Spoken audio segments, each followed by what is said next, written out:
That's a difficult question. We don't really have the definitive prevention program. So over the last few years, we have an increasing evidence about some types of highly structured programs, including Rebound in Germany, for example, that seem to make a difference with regards to drug use, also alcohol use, and the programs affecting alcohol and tobacco use as well. So we do have an increasing evidence base, but I think there's still a lot of questions to ask about those programs, particularly about some of those things that we're targeting. Are they relevant for the overall health and well-being of those individuals? Are they really meaningful impacts? For example, does the prevention of a lifetime use of cannabis, what does that actually mean in health terms? And also as well, we need to make sure that our prevention programs are addressing the wider determinants of health as well, and potentially wider vulnerabilities. So making sure that we don't look at drug use in isolation, that we're also considering, for example, mental health, sexual health. Very difficult to do, but I think that's a real priority. I think with regards to the general public and politicians as well, we need to take a few basic steps. First of all, we need to make the case for prevention. Why is prevention worth investing in? And we also need to make a case about why we're doing this particular work. And we're not doing it because, for example, drugs are illegal.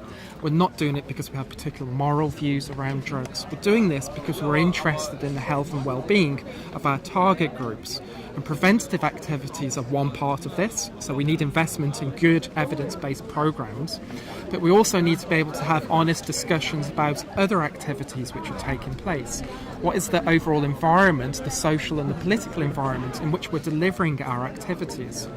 It's no good talking about or helping people with the skills to thrive, to resist drugs, to do well in education, if those young people don't also have other opportunities around getting a good job, around adequate leisure time and issues such as that. So we need to make the case for prevention, but we also need to get a bit more complex as well, I think.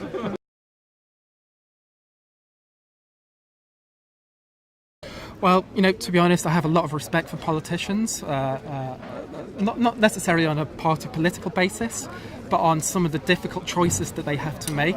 So as a scientist, I often get frustrated that, maybe health policy, drugs policy is not entirely based on scientific findings.